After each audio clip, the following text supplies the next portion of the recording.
Diving into the Lagun Maher Holding milling machines, we'll start with the bed mill, which is the smallest, the most compact and robust machine of them all. That is model BM. That milling machine is unique because most bed type milling machines will have the column that will move in and out.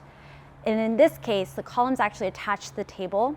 And what you have is the ram is actually the one that's going to be moving in and out. Most people are concerned with this because they believe that having a heavy head on the end of the ram, and as the ram is coming out, it will fall or dip, causing some inaccuracies in the machining process. However, Lagun has engineered a solution that has solved this issue. It's called the banana effect, is how they kind of translate it. And what happens is that the ram is actually constructed with a bar pulling system. These bars are preloaded within the ram, and according to whatever the weight is of the actual head that's going to be placed on that machine. And then along the ram, you've got these gibs and these wedges, and they're designed specifically in such a way that as the ram is coming out, instead of it dipping down, it's going to pull on that ram, and so it actually stays at a perfectly horizontal level.